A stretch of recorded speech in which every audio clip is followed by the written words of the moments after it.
Speak. And there was a technical problem. Yes. And we could barely hear you guys. Yes. You know what I call that? Let's just test and see if one idiot could do the show all by himself. I tested it. And it worked? Yeah, and you know what? I didn't get any negative feedback. It was probably the highest. It was probably the highest rated show. No, I got a lot of negative feedback. Oh, okay.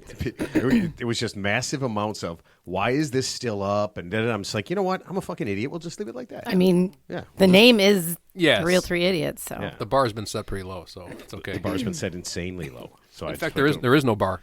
Yeah, and speaking of feedback, Teddy, people noticed you broke bad on Mark when he wasn't here last week. Oh yeah, I noticed that. In kind of a microaggressive. Yes. Not like, overtly. So this is kind of funny. Several folks said that they expected better of you. Oh. Earl from Boston said he did not expect better from you. And as soon as he heard Earl's Mark, a smart man. Yeah, as soon as he heard Mark wasn't on the show, he knew you were going to say something nasty. You mean the knives came out and the vultures started circling? I'm just saying. It was fairly tame. Yeah. It was. He just said he what, could get a word in edgewise or something. What I can't even remember what I said, but I don't think I said anything too disparaging. Yeah. Everybody else could get a word in edgewise or something. As far as like he that. knows. Yes, and Michelle from Lyon, France, said she was looking forward to this week's show to see how Mark was going to react. Well, Michelle, you have to wait a little longer. Mark won baseball tickets to a game tonight, and Ted has one more show to get some zingers in while Sister Jackie is here to take his place. So, yeah. So we will see what Ted will say. No, we'll actually see the dynamics have changed because last week it was just me and you, so I felt, I had free reign. It was kind of like, what's that? With the kids on the island. Yeah, the kids on the island with the Lord of the Flies. Lord of the Flies. Yeah, it was just like we just made up our own civilization, But now that your sister's here, we're civilized people again, so we can't do that. Yeah, so. I'm glad I could bring some civilization. So when it's just you and I. Sister Jackie's watching. When it's just you and I, we just do anything. Anything goes. Almost anything. Does that stand for like when we're just at the bar? I mean, should I wait to see if you pull out like ninja stars or like a pistol or something? Well, it's not going to happen today. No, because Jackie will be going to the bar with us and enjoying it. All right. I want to help some people, so I thought I would do this. I know people are trying to be healthy, and they're trying to find holistic ways to combat health things. But because I like math, I want to help everybody out to make some extra money in case you need money for like a vacation or a car, or maybe you want to stop drinking Busch Light, but you can't afford to. Start taking prescription drugs. Oh, which kind? Any kind. Oh, any kind. Any kind of prescription drugs. Not a lot, maybe just 2 or 3, and here's why. I think it was yesterday the president announced that he was going to lower prescription drug prices by 1,500%. So I started doing some math. That math doesn't really work. I started doing the math. And here's what I that figured out. That math ain't mathin'. Yeah, here's what I figured out. That means if you have a drug and you're paying $100 for it, you're actually going to get $1,500 when you buy it. Cool. Yeah. Which is funny because I just read today that supposedly Trump was going to raise tariffs on pharmaceuticals like 250%. But he's going to lower the prices 1,500%. Well, that's not going to make you healthier. It's going to make you wealthier. Wealthier. Oh, okay. Remember, it was healthy, wealthy, and wise? Oh, okay. You're just going to fuck. Well, I mean, you don't necessarily have to take the drugs. Well, I mean, you're wise if you do that. Right. And I was thinking this. If you take about like $800 worth of drugs a month, you could make almost $10,000 in 1 month. Oh. That's pretty good, You know right? what? I feel like I have some ailments right now that I need to get taken care of. Yeah, and I'm not advocating getting diabetes or eye mites, but you could be very wealthy in a very short amount of time. I hope this helps some people. You do the math on your own, but it plays out. That commercial about the eye mites, I cannot stand it. So It's the most disgusting thing. it's so weird. And I've seen that chick, and the chick the main chick, she's been in a bunch of stuff. She was in Brooklyn Nine-Nine. Oh, she played a Florida woman, and she was absolutely fantastic. Yeah, all of these things, it's gotten to the point where I was saying this. I see the commercials, and I see the name of the drug, but I don't understand what they're treating. Is. Right. I don't understand that, and I still. And there's not even like a little disclaimer at the bottom or anything that tells you what it's for. I know. It must be a law that you can't Say what it's for? I mean, why do they all do that? Why do they have the commercials if you don't have that? But so you can dance and sing to them. some of them are really. The last one, I don't remember what the name of it is, but it's really gross, and they talk about scabs and sores, and I'm just like, oh, the psoriatic arthritis. no, I don't know what it is. I have no idea what everybody. I don't know what the illness is. Yeah, but the it's weird. symptoms are gross. But they have a drug for it, and there's only a few minor health, a few minor things that can happen. Paralysis, stroke, and death. Yeah. Yeah. Right. Yeah. Other than that, you're fine. Yeah. And then episodes, I think one of them was episodes of manic Sometimes insanity. suicide. Sometimes suicide. Yeah. That's the other one. Suicidal idolations, I think is what they call them. Suicidal idolations or thoughts. And I'm just thinking, you honestly are, you're giving somebody something, and that's one of the things is suicidal thoughts. That just doesn't seem like, how is it in the drug? You can't just make the drug. Let's do this. I want to try 10 variations, and I want to find the one that doesn't make people want to commit suicide. That's my main goal here. That's the goal. And gets rid of the giant sores and open wounds that all they over. have. Right. But even if it doesn't get rid of the sores and wounds, let's not give people suicide, because that's a terrible thing to give. Well, there's like some of the depression drugs that you can't give to kids under 18, but once they're 19, you can. So like the chances of them committing suicide are much higher under 18. But then, like, would you want to give it to your 19-year-old if they're going to commit suicide at 18? Well, what? 19 and a half, maybe. Is that the same as like walking into the restaurant with a mask and then COVID doesn't hit you, but you can't, we walk away, there's COVID, so you have to wear the mask. But as soon as you sit down, you can take the mask off. Then the COVID can't reach you. We know COVID jumps. Okay, COVID was jumping, Ted. We got to do that. It's like a tick. Yeah, we all understand that it was jumpy. I don't know how it was jumpy, but yeah, it is jumpy. In a jumpy way. Jump around. Very jumpy. Let's do this, because I didn't do this last week. I forgot about that. Yeah. This is the Real 3 Idiots podcast, and happy National Underwear Day. Oh. Yeah. Oh, that's ironic, since the upcoming tip mentions that. It does mention underwear. Undergarments. Isn't that weird? Yeah, you can, I guess, to celebrate, put on clean underwear or any underwear and just go Just crazy. wear underwear. Yeah, and I had to look it up. There are celebrities that don't do underwear. Kelly Clarkson. Okay. Now, I'm guessing they just didn't make him big enough for her. Christina Aguilera and Jamie Foxx are not underwear people. Okay. And this one was really gross. Kim Kardashian also doesn't wear underwear, but she has a reason. She gave an interview, and she said it's because she's always peeing in them. What? Yes. But wait, that doesn't even make sense, because she sells underwear. She has a whole brand called Skims. She's always peeing in them. Yep. That's what Why is says. she always peeing in her underwear? She's very gross. But so she just pees in her underwear. leggings instead? Yeah. I would imagine Or maybe only if she has underwear. I must would run down her imagine- leg then. She thinks of it like a diaper. Maybe she's an astronaut diaper. No, I would imagine the Oh, myriad yeah. of diseases she has there are kind of like roughed up or cramped up by the underwear. So she doesn't do it, and the fresh air keeps the diseases from doing Leaking? whatever they do. Yeah, whatever they do all over the place. All right. Well, thanks for that info. Yeah, I had to look it up, because I'm like, I knew I heard something about people who just don't wear underwear. There's actually quite a few. No, when you say, so you're basically saying they're going commando style, so they're not wearing something in place of the underwear. They're just not wearing underwear, period. Raw dogging it. Well, Is that the same No, thing? no, I think it's not the same. Yeah, thing. commando style, I think, is no underwear. Going commando. Commando, Yeah, there's other words for it. I know there's another word for it that we used to use all the time instead of going commando. Farmer style. Okay. Going army. I don't know what it was, but yeah. So that was pretty weird. I just like that there's an underwear day.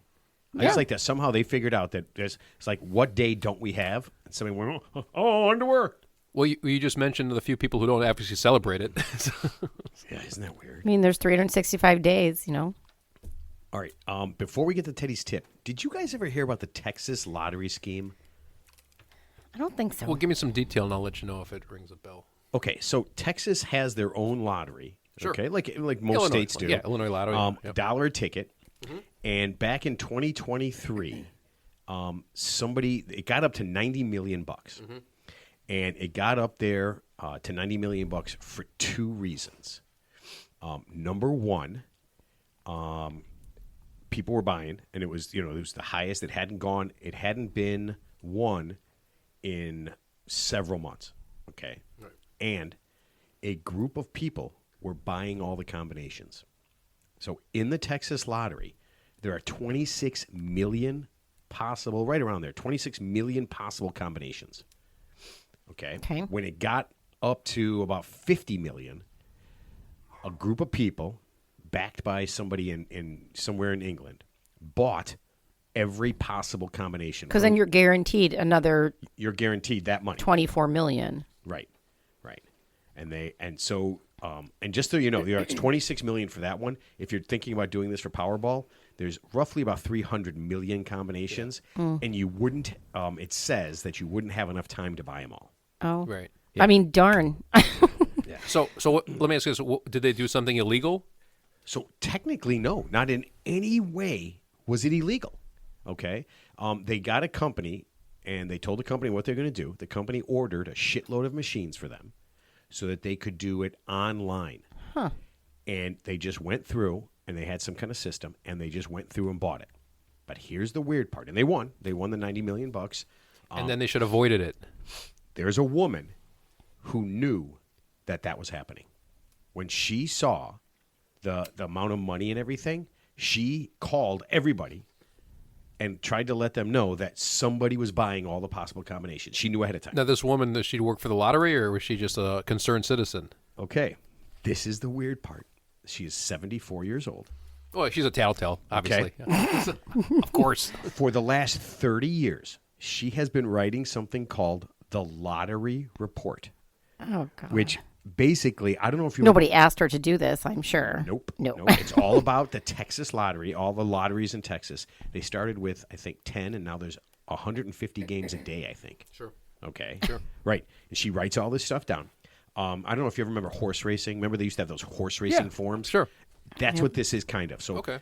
Instead of degenerate horse gamblers, you're a degenerate lottery gambler. And she would do things like these numbers have been used, gone up a lot. Like the hot numbers, the cold numbers. Yeah. Right. Yeah. There's these are due. Yeah. Like a little newsletter. Kind of yeah. Sure. She realized during that week when things were happening that this was going on, and she told somebody.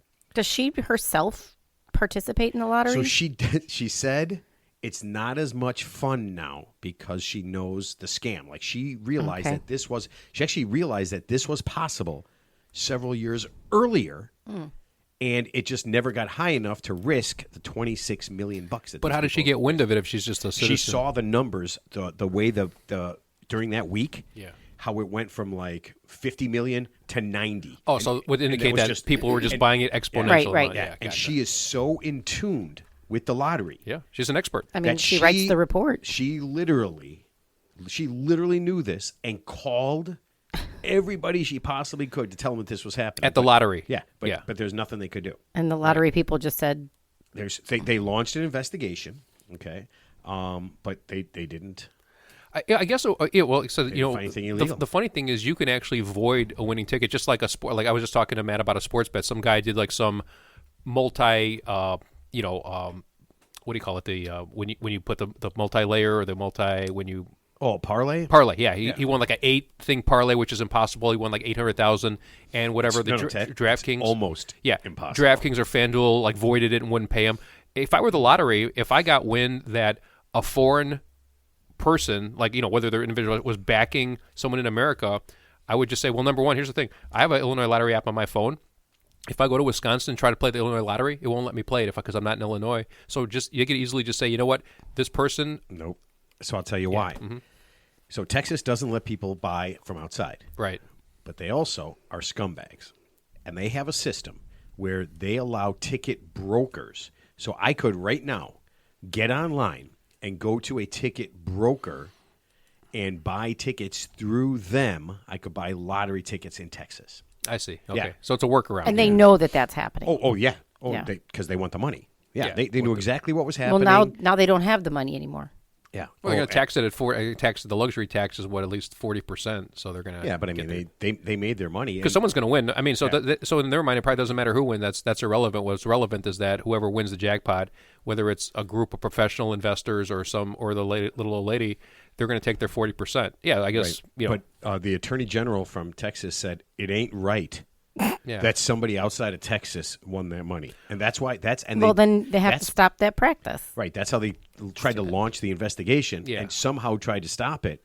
But I guess when you have $90 million, that's what they won. You have a lot of money to fight that, and it just wasn't illegal in any way, shape, or form. Yeah, well, like I said, it sounds like they just kind of found a loophole and were able to circumvent it. And then, so if Texas Lottery wants to change the law going forward, they can do so. But yeah, it's like they can't have it both ways. They can't allow the brokers so they get more money, and then be mad that the brokers are doing what. I think they were. Was bringing them money. I think they did, and they were. Well, so if I went to Wisconsin and then say the Wisconsin Lottery rolled over for the last 6 months, and I bought a ticket and came back to Illinois and won, I could rightfully claim that even because I bought the ticket in Wisconsin, even though I'm not a resident. I think the concept was buying every possible combination. Right. Yeah. Well, that's what casinos do. So casinos, they have a limit on the maximum you could bet on a table, so you can't keep doubling your money. Like, for example, you go to a blackjack table, say it's a $5 table, the maximum you could bet is $500, because if you kept losing, you would just keep doubling.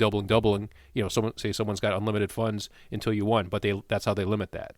So I know it's not analogous to the lottery. So if I go and I keep losing, but I keep doubling my bet, right, somehow I'm going to win. You would eventually, yeah. But I'm saying, but there's a table limit. Then I would just keep going. Yeah, there's a table limit. So yeah, say you lost 20 in a row, and you just keep doubling, and obviously the 21st bet's going to be astronomical. But if they allowed you to do that, but they don't allow you to do that. So couldn't you just go to a table with a higher limit? Yeah, of course. Yeah, but I think can't even find a $5 table anymore. No, there is no $5 table.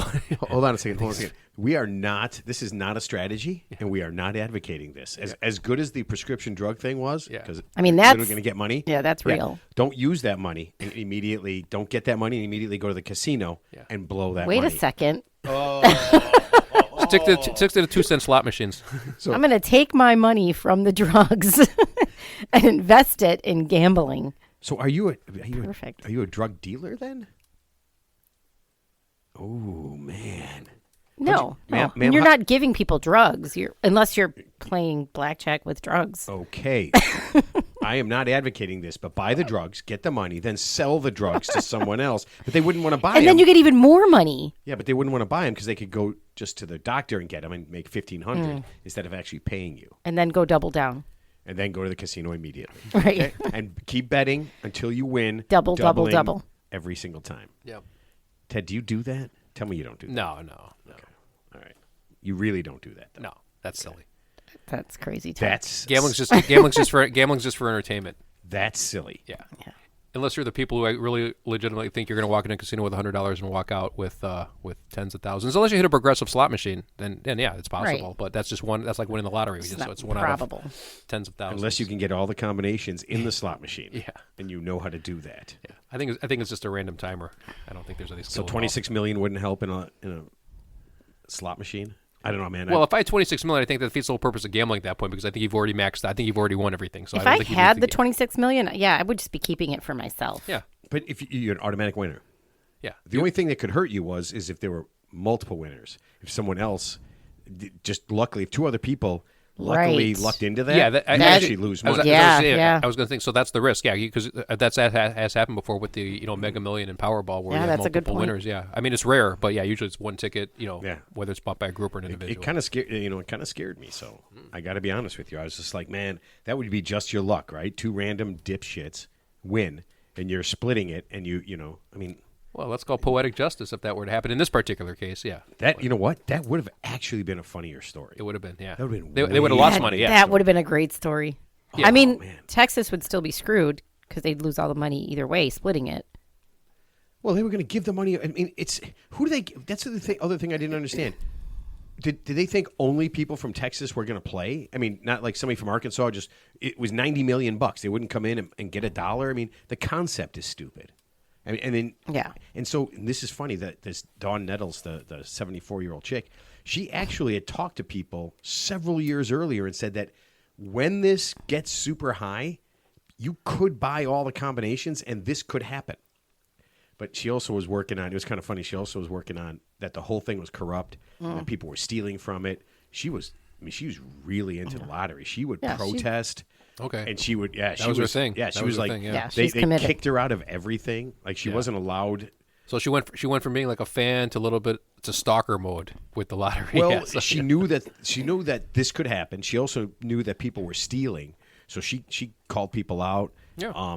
Basically, everybody involved in the Texas lottery, like up until when they won, everybody quit or was fired. Yeah. Did she used to be like some kind of detective or something? She was a school teacher. Oh. Okay. Yep, just Well, a she school knew how to- teacher who was really into lottery and had nothing else to do. Yeah.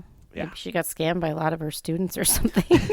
She's buying them tickets, right? Little kids can't buy it.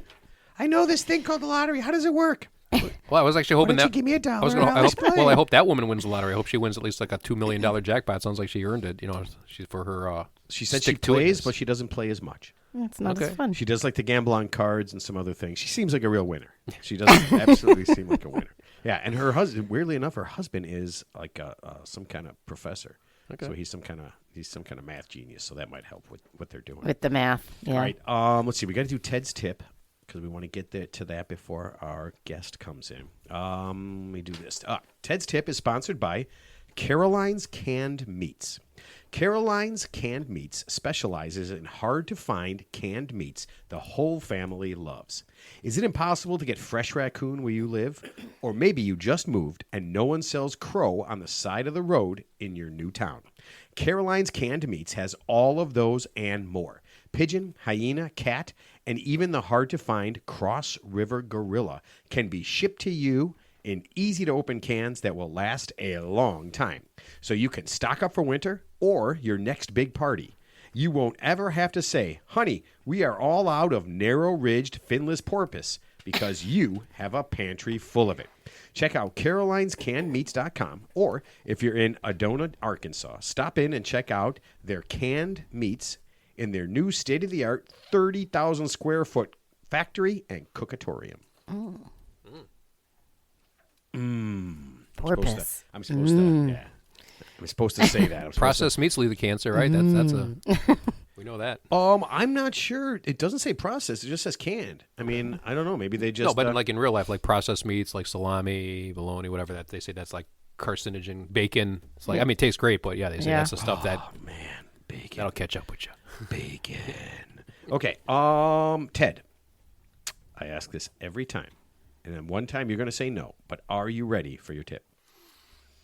It's been foisted upon me, so yes, proceed. Foist upon you. This was one of the main things when we talked about doing this show. It was he goes, I got so much information. There's so much stuff I know.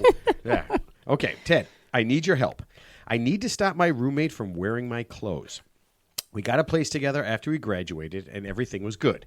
Then I noticed he was wearing some of my shirts and jackets. I said, you got to wash them after you wear them, and left it at that. Then it got worse, and he stopped washing them. I told him he had to stop wearing my shit, and he said he would and did. But he's back at it. And to make it worse, he wore my last clean pair of drawers, and I had to go to work in dirty underwear. What the hell? On National Underwear Day? I know. This is so weird. I contemplated going commando, but it seemed weird. I can't move out, but I need a way to stop this now. Everything is on the table. Cole, 23, Lubbock, Texas, and then he added, I know you guys like football and road trips. If you come to Texas Tech, to a Texas Tech game, Bears are on me. My friends would all love to meet you guys. We all listen. Oh, I'd love to go to Texas Tech Raiders. I'd love to go to one of those days. That's Cole, so cool. You had me at free beer. Absolutely. Yeah, and you had me a beer at all. Exactly. Yeah. So I'm definitely in for that. Yeah. All right. We can go to Texas. Yeah. Okay. Yeah. All right, Teddy. Help Cole. And I can't believe I'm saying this, but Cole, you've kind of given an arsonist a blowtorch. Okay. Everything's on the table. Everything is on the table. I mean, we don't want Cole to serve any prison time, so we're not going to go there. Okay, but I mean, he just. This is close. Yeah, he gave you a blank check. Yeah. A pen. Yes. And then showed you how to write $1 million. Okay. All right. All right, Cole. Hey, what's up, buddy? Hey, number one, is your roommate is he the talented Mr. Ripley by the way? Is he stealing identity? Remember the talented Mr. Ripley? Yeah. Wormed his way into the life. He stole people's clothes? Well, I mean, he stole their identity, but he might as well be because I think he did actually wear their clothes. Yeah. So yeah, that's the first question. If maybe your roommate's a talented Mr. Ripley. So okay, yeah, I guess I'm assuming you guys are in an apartment. I guess the safe answer, the conservative answer is. Obviously this guy doesn't respect your boundaries, it appears. I'm assuming you've talked to him about it. So maybe you could ask him a little more forcefully next time. He's doing it. It's just you and him, so there's no point in setting up surveillance Ted, cameras. He said got to wash them. He didn't do it. Then he said, stop. Well, sounds like he's continuing to do it. Well, sounds like he gave tacit approval for him to wear the clothes because he's like, if you just wash them, it's okay. So why don't you do this? Maybe did you not listen? I told him he had to stop wearing my shit. Yeah. Yes, that's pretty He point blank. straight up said, you stop wearing my shit. Here's what you can do. I mean, he wears underwear. Why don't you take the guy So weird. to Marshall's or TJ Maxx, and then just strangle him? No, and just buy the guy, but because my other suggestion is going to probably be more intensive in terms of just financial burden on you. So why don't you just buy the guy like 4 pairs of pants, 4 shirts, a pack of underwear, and a pack of socks, which is a nominal price, and say, here you go, because maybe the guy's broke. I don't know. Unless he's got a fetish with just wearing Cole stuff. Now, if that's the case, So. I mean, what if Cole isn't shopping at Marshall's? What if he's shopping at like Gucci or whatever, and he's got nice stuff? Right. If you buy this guy, and no offense to Marshall's, but what if you buy crappy Marshall's clothes? And Marshall's has some good stuff. It's just on clearance. It's brand designer names at a discount. This is Jackie. At some point, At a discount. this is where Ted will in the next week. Ted will wear 3 shirts and tell me that each one he got at Marshall's. or like I said, honestly, what you could do, if obviously he sounds like you're about the same size because obviously he's wearing your clothes comfortably, including your underwear. So maybe unless he's wearing them weird, like fat guy, like Chris Farley, fat guy in a little coat, or unless he's doing the tuck like Buffalo Bill from Silence of the Lambs or something like that. I don't know. We'll do that. Ted, he wore people's skin. How is that the same thing? No, he was doing the tuck thing on the one scene where he was, that one scene where he's tucking his scrotum between his legs, pretending he doesn't have a penis. Oh. You remember that scene? So are you saying Cole's roommate has a much bigger penis? Well, I'm assuming they're the same size anatomically because obviously he's going out of his way. So I'm talking their whole body, not just that appendage. So you're guessing that not only are they the same size physically as far as clothes, but they're the same size package-wise. All is possible. I'm not okay. Okay. I'm not a urologist. So anyway, listen, maybe go to Goodwill, go to a Salvation Army, buy like 5 shirts off the rack, buy some cheap underwear and socks, and just give it to him and say, hey man, just this is for you, this is my stuff, and hopefully that'll be the end of it. I mean, you could probably do that for like, I don't know, like less than $100, I'm guessing. What do they have at Marshall's? No, just like Goodwill, Salvation Army. Now we're lower than Marshall's. Yeah, just in case. You know what? You know how that works though. I mean, he's already kind of wearing Salvation Army clothes because he's wearing someone else's clothes. Yeah, exactly. So if he goes to Salvation Army... Without even being washed. Usually when you buy something at the Salvation Army, at least you're going to take it home and wash it, obviously, before you wear it. So. Right, but it's someone else's. Maybe if he's got someone else's clothes problem, buying someone else's clothes... Yeah. Ted, I think you might have stumbled onto this accidentally. Definitely stumbled. Yeah, because the second suggestion is you're not going to buy obviously a secure Foot Locker with a padlock on it to keep all your stuff in there so he can't get to it, right? Or like a biometric. Couldn't he just lock his bedroom door? Well, I don't know their setup. They could be maybe they're in a studio apartment. Yeah. I mean, do you want to? Yeah. So you could lock your stuff. You could buy some type of secure. 2 guys living in a studio apartment. You're gonna buy a gun safe and put your clothes in there. Just lock his bedroom door if he's gonna lock it up. So is Cole's roommate like, yeah, we share the same bed, so I thought we shared the same clothes? It doesn't sound right. Okay, buy what? Buy a used gun safe and then use that as your storage for your clothing. So why does it have to be a gun safe? Well, because I'm just using that. I mean. Because it's taller and it's like instead of putting a gun in there, you could put your Jackie. They don't have shoe safes. That's got to be a gun safe. I mean, what other? Because the documents, document like a fireproof box for documents is too small. So I'm thinking a gun safe is kind of tall and a little bit wide, and so that's almost the size of like a miniature closet where you could put your stuff in there. And I guess it has a combination so we can't get to it. But like I said, that might cost more money than just buying this guy some clothes. The third option is slightly more. Buy a gun safe, put some guns in it, and use some. The third option is kind of like what you would do to a food thief at work. So like, okay, people, they have the food thief at work. They don't know who the food thief is, but the person always steals the person's food, right? But and you want to identify them. So I think I've read these stories where some people did this, where they made their meal purposely super spicy, like Carolina Reaper ghost pepper spicy, and then the offender would steal their food, and then of course they'd go into distress because they ate something. And that's how you kind of weed them out, right? So what would you do to the clothes? I guess you could take the crotch area of the drawers, and you can coat it with a poison ivy leaf, Carolina Reaper pepper. So the next time Cole's buddy puts it on, his taint is going to light up like a firework display. That's interesting. Yeah. because that would hurt. That would hurt. Oh man! But you don't want to hurt the guy, obviously. So that's why I made those first two suggestions. Don't you? Maybe he doesn't want to hurt him, but he's been pretty clear. You want to send a message, yeah. So obviously, if he gets think about it. You got the worst rash ever under your scrotum, taint, ball area, and it's super uncomfortable. I like how you're. I think that's a deterrent. That's a deterrent. Trying to like slow play. Scrotum, taint, ball area. Yeah. Were you trying to think of like what's the least offensive thing for my balls? Yeah. I could say balls, but what if I said scrotum / taint / scrotum? Now think about a red, angry rash in that area lasting for days on end, and no matter how much calamine lotion you put on it, because you don't get much ventilation down there, obviously. Yeah. So unless he's in the open, Jean-Claude Van Damme full split position. He likes to wear underwear. So so he's not an underwear free guy. Right. Yeah. Right. So that's a way to send a message, I guess. But like I said, that's break glass in case of emergency.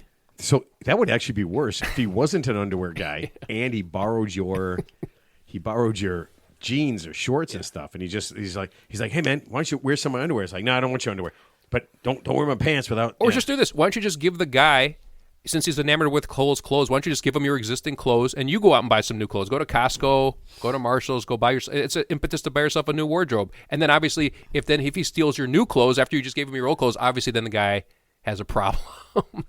He's got a fetish problem. He's probably in love with you. That's my guess. So that's what you're assuming. What else could it be? I mean, you've got to assume that. Yeah. Maybe the guy's a closet power bottom or top. We don't know. So, I don't want to get into that. I don't know. So I'm not a psychologist. You're not. We had a psychologist. You know what? We had a psychologist on last week, and you didn't sound anything like her. Yeah, no. You sounded completely different than her. You sounded like not a psychologist. Absolutely. Right. Anyway, good luck to you, Cole. And by the way, when your lease is up, whenever that might be, feel free not to renew it with your roommate. All right. Okay, so. Well, yeah, he said he couldn't move out. He said he didn't have the dough right this minute, but eventually. Yeah. All leases come to an end. So they do. Wow, that is. You know what? It's so sad. I mean, that's kind of like it's mildly amusing. Yeah. I mean, I've heard the funny thing is that I've heard people like eating my food. Yeah. Right. That's personal. But wearing your clothes, especially your underwear, that's really boundaries. Personal. The underwear part. Yeah. It's a little creepy. Also, I mean, I always felt like sharing clothes is more of like a girl thing. Do guys share clothes?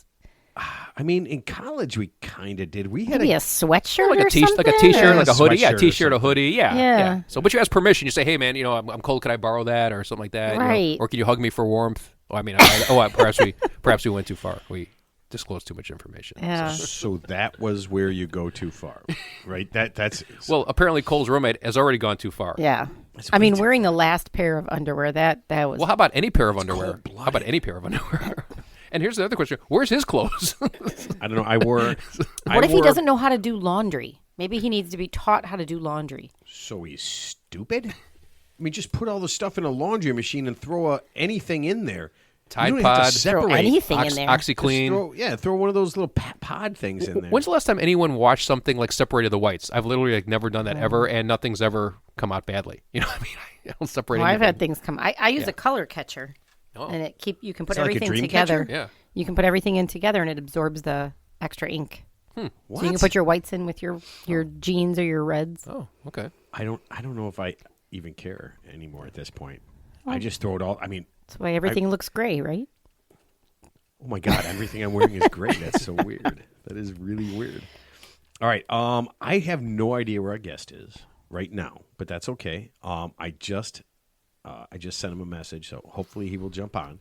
But that is completely okay. I guess we'll wait. You know, there'll be a little dead here. We're just gonna wait. Everybody just. Oh yeah, that's great on a podcast. Yeah, let's have 10 minutes of silence on a podcast. That's not committing social suicide. Let's all think about wearing someone else's underwear. Exactly, it's not okay. Oh man, that is not okay. Let's commit social suicide right here. Well, I mean, if you're wearing your girlfriend's underwear, that's a different thing. Okay. Yeah, I'm just saying that's a different thing. Well, there are men who do wear women's underwear. Yeah. Like, not like even their wives' underwear. They just buy women's underwear, and that's like their fetish. It's like a fetish thing. And or pantyhose or garter belts or that, but that's a whole nother. Ted, there's something you want to talk about. Topic. I can see this. I can feel like I said, I'm not a forensic psychiatrist. How's a forensic psychiatrist? I think you're just throwing words around. I have no idea. All right. To make himself sound smart. Hopefully our guest will show up. If not a big deal. I feel like he will. I hope he will. Like I said, I just sent him a message. We'll see. It's funny because I do I started doing the Monday morning reminder thing because we had one guest that didn't show up. He's like, I just totally forgot. Yeah, it happens. So I do that thing. I hope you haven't been abducted or inducted or redacted and stuff. And just a reminder. And he's like, and the funny thing is, he's like, nope, no problems. I'll be there. He basically just said, he goes, you were so unimportant to me, is what he really meant to say, is that it was such a low priority that without being banged over the head and reminded, like right that minute. Yeah. What are you going to do? You know what? It just wasn't even a stream of consciousness. Who was that guest that didn't show up? What was the... I do not remember. I don't remember either. We got ghosted. Yeah, we got ghosted. It happens, Yeah. Happens to the best of us. What'd you do? I was making spaghetti. I didn't have any sauce, but I was just making spaghetti. So in a couple of days, if I bought sauce, I could. I was ready. Yeah, I was just ready. Now, didn't you guys listen to? You said you listened to like what our guest did in terms of pizza tours and so worst case scenario, Plan B, we can regurgitate what you heard secondhand. What we heard secondhand, and the guest could be here in what's that when memoriam. In memoriam, yeah, but he's still alive. So, we don't. Actually, but he's dead to us. Ted, actually, he's dead to us. We don't know that. We actually don't know that. Yeah, I could break bad on him right now and say lots of terrible things, and then find out tomorrow morning that this guy's dead. And then he was Cole's roommate. Cole was like, I didn't like the answer that Ted gave. Yeah. I was literally all I wanted him to do was tell me, yes, stab this guy in his sleep. I mean, Ted didn't even bring up poison. Well, I said poison ivy. Okay, all right. But just for topical, That's true. but it was for topical use. Poison? Topical use. Yeah. I mean, just as an irritant. But I mean, poison and poison ivy. I mean, he was getting there. If we'd have just had egged him on, he'd been like, and then if that doesn't work, you could always insert whatever long name Ted describes the poison. Cycloatropine. It's amazing. He can't remember when we're playing golf, right? He can't remember what we talked about before. He can't remember any of that stuff, but he knows the name of every single really gross poison. Yeah. Not every poison. There's a lot of stuff out there. And you have a pretty big repertoire of that. You do have Just remember, just whatever you do, don't Google it, because that stuff stays on your hard drive. So how do you find? You got to go to the library and look it up in a book. What do you suggest? No, they have library cards. Just listen to the show. If you listen to this show for what? This is episode 182. That's what I said. You got to go to the library to do that. No, you can just listen to this show. You can say, I was just listening to a podcast. Right. And then Ted has basically described, 10 or 12 horrific poisons. Right. Or just get yourself a pet dart frog. Problem solved. And the dentist guy just, he really did all the wrong things. Which is funny with the dentist, because those guys obviously have legal access to a variety of anesthesias. And then he ended up Googling, fentanyl or whatever it is, and then he used like over-the-counter eye drops or something, and it's just weird. Like it was just a concoction he put together. Number one, that was cruel, and number two, it was like guaranteed for him to get caught. It was just weird. You're killing somebody. Just weird. You honestly believe he thought of cruelty? He's like, yeah, I just want this woman dead. But just in a nice way. But it took her I think it took her like days, to at least the woman in Utah who allegedly successfully poisoned her husband the second time around. At least she used fentanyl, and he was gone just like that. So I don't think it was allegedly. I think she's busted now. Well, she's technically in jail awaiting trial. Well, she did write a book, children's book, so she might be, I'm sure it's all a big misunderstanding. I finally found the title of that book. Daddy died for no reason. I totally didn't poison him. Yeah. That was the name. Well, I think she just really wanted to buy a mansion, and he wasn't on board with that, so he had to go because he was standing in the way of her hopes and dreams. That's what it was about, a mansion? Yeah, she wanted to buy a mansion as an investment. He said no. Who says the word mansion? Who even says mansion? Mansion. I'd like a, I'm looking for, I know you're the best realtor in town. I'm looking for a mansion. How do you even define a mansion It's not anymore? mansion-y enough. Yeah. That was like when we were kids and we used to play that little thing with the paper. You go back and forth. Were you going to live in a mansion, a shack, an apartment, or a house or something like that?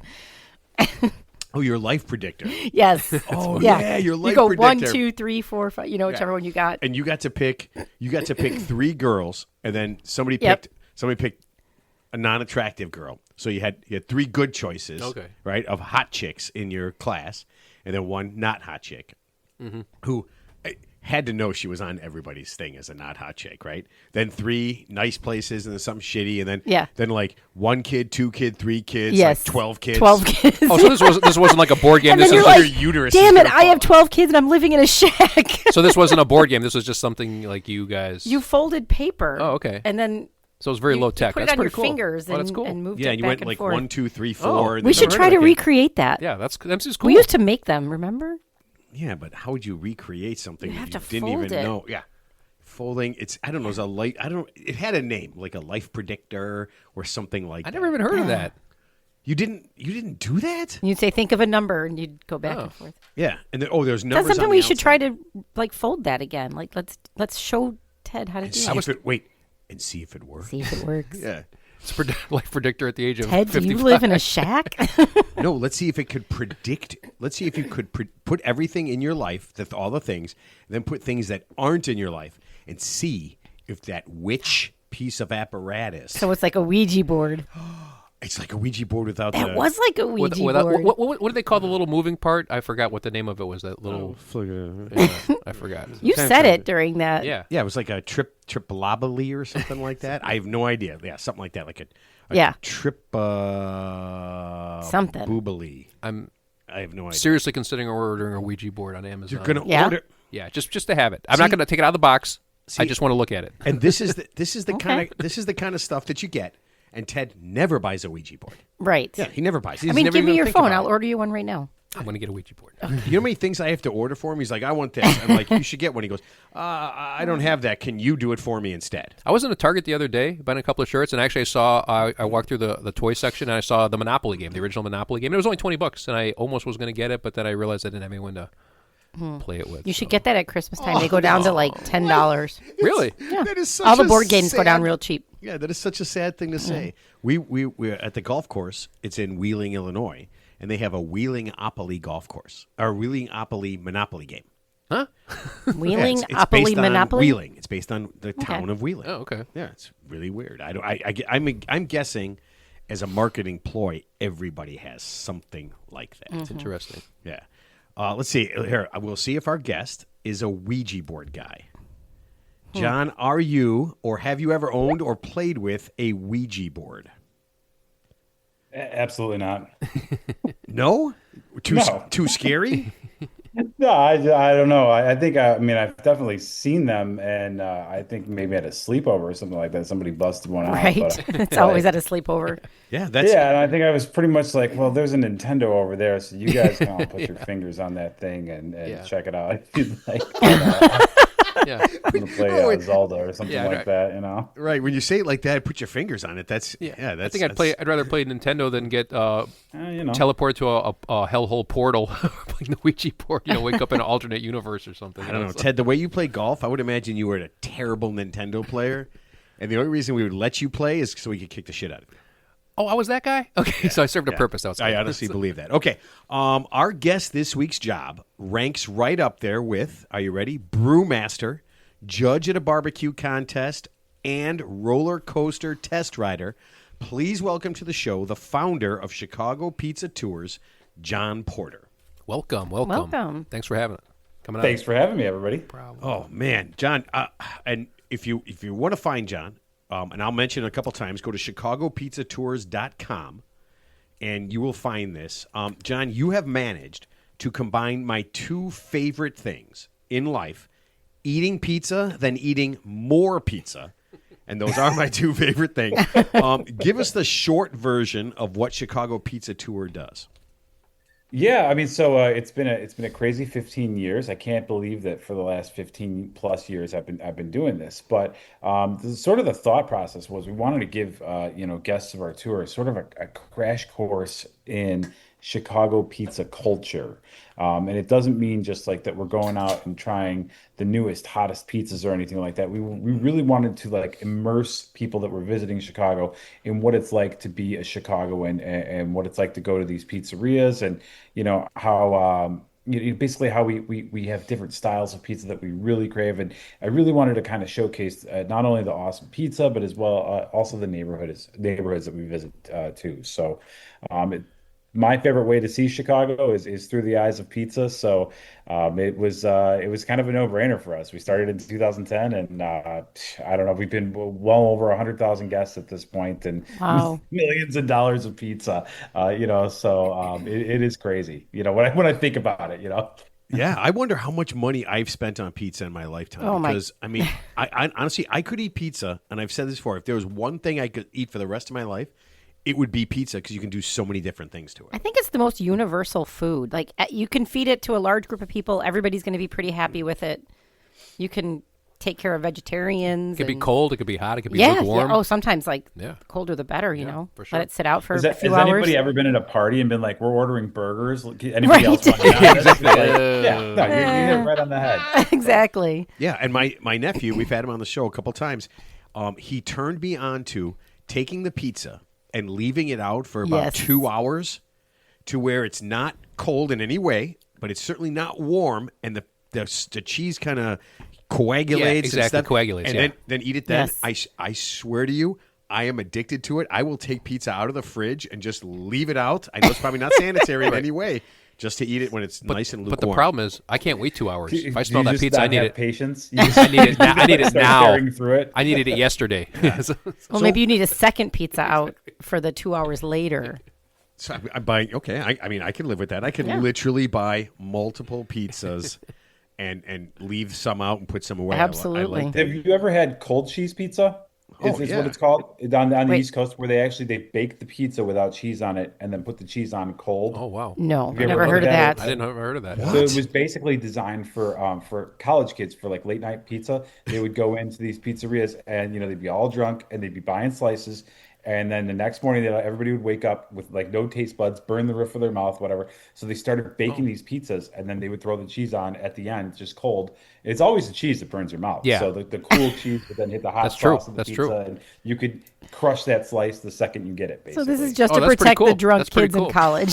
Yeah, because I've been guilty. I think I'll look out for I've been them. guilty of that. Yeah, I mean, like I remember going to like bars in my 20s, and there'd be a pizza cart, like 2 at 1 in the morning, and it just smelled so good, and like you got the munchies really bad, and you got to have it, and you just inhale it, right, and you don't care. And then, but yeah, like I said, the next day you could have a second-degree burn on the roof of Yeah. your mouth. Listen to me. A lot of things have been invented by and for drunk people. Yeah. Right. I mean, that's Waffle House. That is a Cold cheese pizza is that is an the epitome. unbelievable. I know.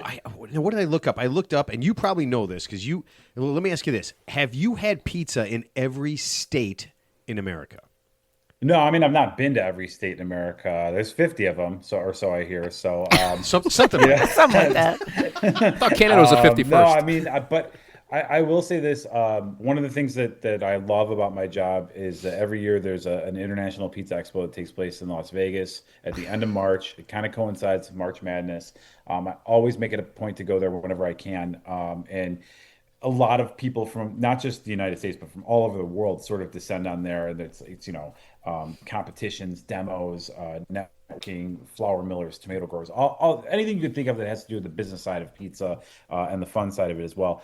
And I get an opportunity to, I've never been to Portland, but I've had the opportunity to try like 5 awesome Portland pizzerias pizza, but it was in Las Vegas. They were making it for a competition or something like that. So I do like, crossing off a few bucket list ones on that. Sure. So when you go to a city, any city you've been, do you try their pizza? Is that like a thing that you do?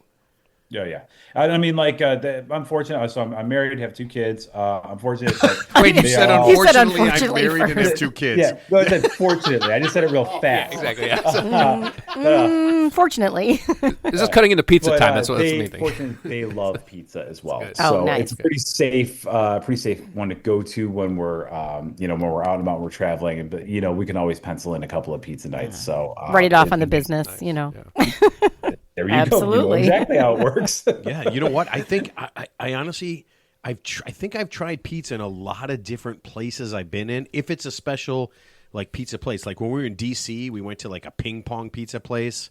It was really cool. You had my pizza wasn't my favorite. It was a Neapolitan pizza. Yeah. I'm a Chicago guy. I kind of like Yeah. Chicago style pizza, but I like playing ping pong. Yeah. And that Detroit style pizza we had when we saw that Lions game. Oh, a few years Detroit ago, that was style really pizza's good. great. That was good. Or we were just really hungry. Okay, so It's good. so you grew up in Chicago, is that right?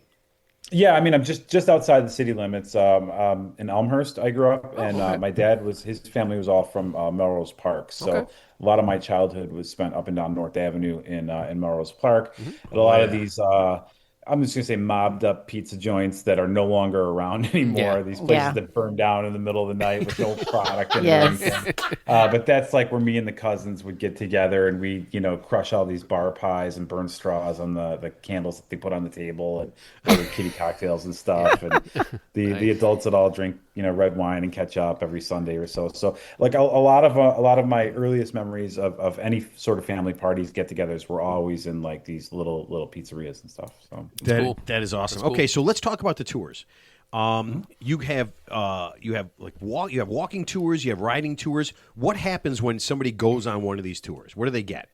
Right. Let me start with the bus tour because that was really the original one. The first one that I thought of back in 2010, well, it was like 2009, but like it hasn't changed that much. It's evolved a little bit, but like the thought process was I wanted to start at a very central location that was easy for people to get to in the downtown area, but it also had to have something to do like culturally significant. It had to do with the invention of the deep dish pizza. We work with a place called Paisanos, owned by Rudy Malnati Jr., a lot of ties to the actual creation of the deep dish pizza. So I wanted something that was historically significant as our meeting point. And then from there, the bus picks you up. So we'll meet there in the morning, check everybody in, head on in. We keep the tours to around 20 to 25 people. So it's a fairly, I don't want to say small group, but it's not an overly large group either. You really get a chance to meet and kind of mingle with all these people as you're sharing pizza all day. And then so we start off there with a little bit of deep dish, a little bit of thin crust, tavern style. Then the bus comes by, picks us up, and we're gonna go visit three more spaces, invade their kitchens, talk about their pizza, most importantly, eat the pizza. By the time the day's over, it's been about 3.5 hours. I get them back to Paisanos. They've gone to four different restaurants. They've tried 4 to 5 different styles of Wow. pizza. They're loaded full of carbs. They're exhausted. Yeah. My favorite part of the tour, I don't know if it's my favorite, like I really do enjoy when I'm just yammering at them and giving them tons of information on that drive back to Paisanos when they've already eaten at 4 spots and they just want to lay down. You can just see Yeah. the defeat in their For eyes. So sure. that was really like, that was sort of the original pizza tour. We've been running that one now 15 years. We'd always done some walking tours as well, kind of like supplement in different neighborhoods. As the Chicago pizza scene evolved over the years, it allowed us the opportunity to do more of those walking tours. So, places were opening up in a certain neighborhood or something like that. So, right now, one of our most popular ones is what we call the Downtown Pizza Walk, and we start out in Streeterville, and we basically about a mile total of walk, we go visit four different pizzerias and all outstanding, starting with, artisan pizza at Roberts near Navy Pier.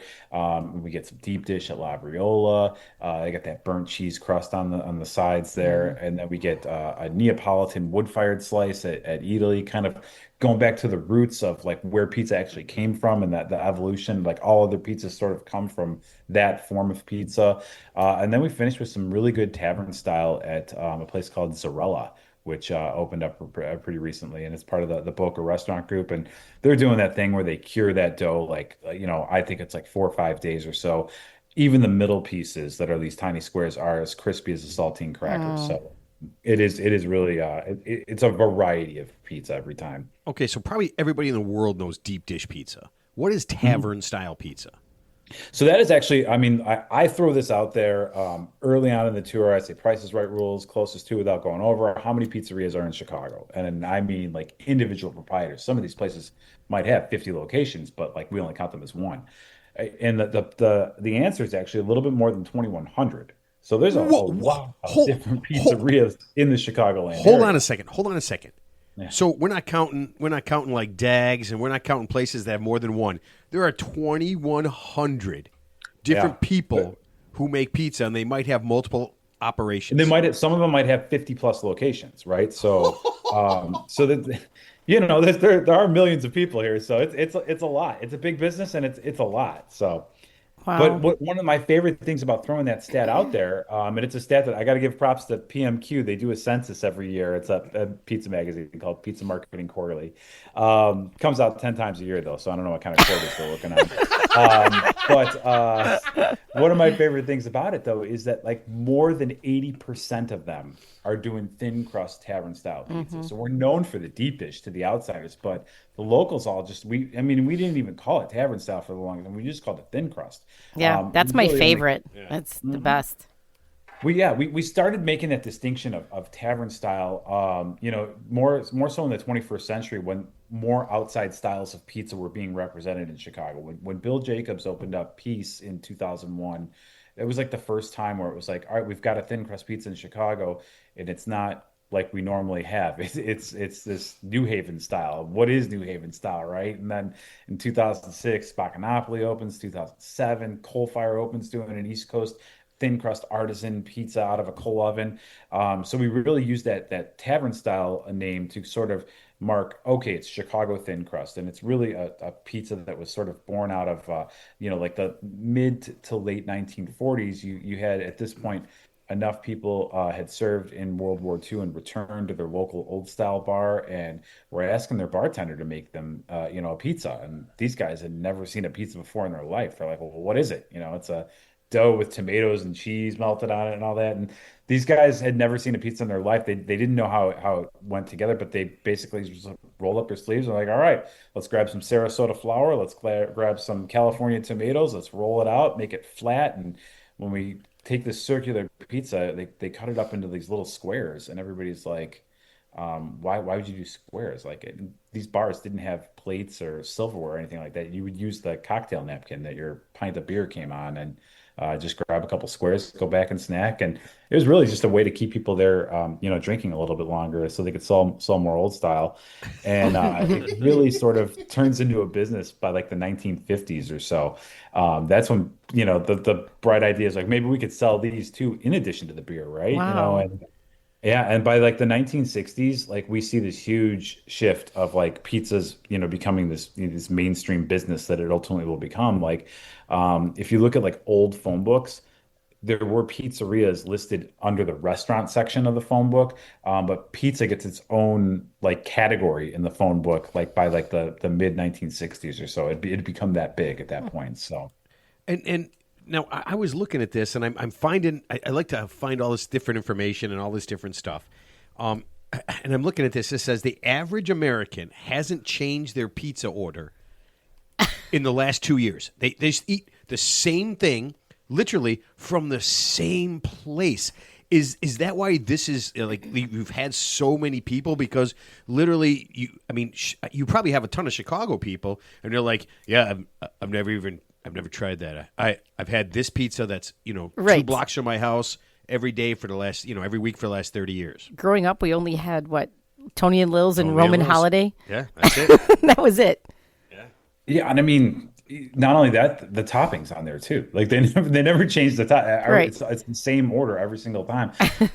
So many local. About 40% of our customer base is local, and it does. We see a little bit more of visitors in the hotter months, and then once we move to those colder months, the Chicagoans are like, all right, I'm sick of sitting in the house. I'm going out and getting a pizza tour or something like that. That's one of the reasons I never really I'll ask them about allergies, right? Like we still want to be safe, but like I don't really take input from people as far as like what sort of toppings they like or anything like that. I make them seem like they think they've got a little bit of a say in it, but I don't ask them They throughout don't. the day. I keep like bringing it up, but not actually listening to their answers. It's almost like when people are upset about something, they're like, oh, we'll just send out a survey, and that survey will appease them. Or so You do yeah, nothing with the survey. yes, and the survey goes nowhere. Right. Whatever answers are in there, just stay there. But like, yeah, I mean, like the second stop that we go to, because across the country, pepperoni is the number one topping and by far. But in Chicago, it's all about sausage, and a lot of places, claim that they make their own in house, that they're doing their own blend. But like by the second stop, I've got people eating the Marco's Italian beef pizza, which has got Italian beef on it, fire roasted tomatoes, caramelized onions, and giardiniera, and I have to explain to them what giardiniera is as well. What? That sounds so I've got good. them eating Polish pizza, which is an apple wood smoked bacon, kielbasa, traditional Polish sausage, very garlicky, with a little bit of sauerkraut in there. As long as I can get people to like, I started them out with some traditional stuff, but as long as I can kind of convince them to come along on the ride, I would say like, a lot of times I get people that are like, man, I never would have ordered that Polish pizza, but that was the best one of the day or something like that. So I do enjoy that a little bit. Every now and then it backfires. Somebody's like, that was gross. And I'm like, well, Yeah, it's so all right. I Try guess something new. there's people that just don't like things, right? I mean, but yeah, I mean that combination is awesome. So here, let me ask you this, okay? I know that lots of chefs have things that they don't like. Like I think Guy Fieri doesn't eat eggs. Alton Eggs, Brown yeah. doesn't like Hates his pineapple. What is that thing that you just absolutely will not eat on a pizza? Well, I'd eat anything. Yeah. I mean, I'll say this, like, Whoa. and the people that are close with me know, I'm not a fan of mushrooms. Never have been. I never liked them. It's not a texture thing. I like slimy things too, but I just don't like the taste.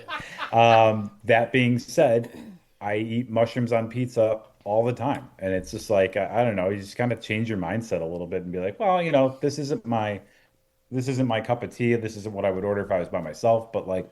This is You're not probably going to really turn good it pizza. down because it has a mushroom Yeah, on it. yeah. I mean, the chef put this together. This was their vision. Like I want to see it as it is. So yeah. I mean, I eat stuff that I probably wouldn't all the time. So I don't care. I'll be honest with you.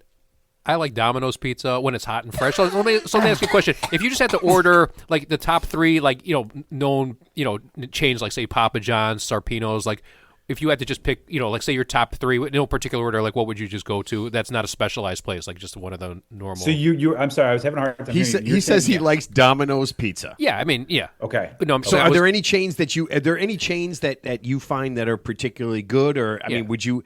I mean, personally, top three, Personally, no I'd order. rather get kicked in the nuts Me too. than eat any chain pizza. There's no such thing as bad pizza. Yes, there It's is. been a while since I've eaten chain pizza. I will say this: our one tradition as a family that we do that involves chain pizza would be on Halloween.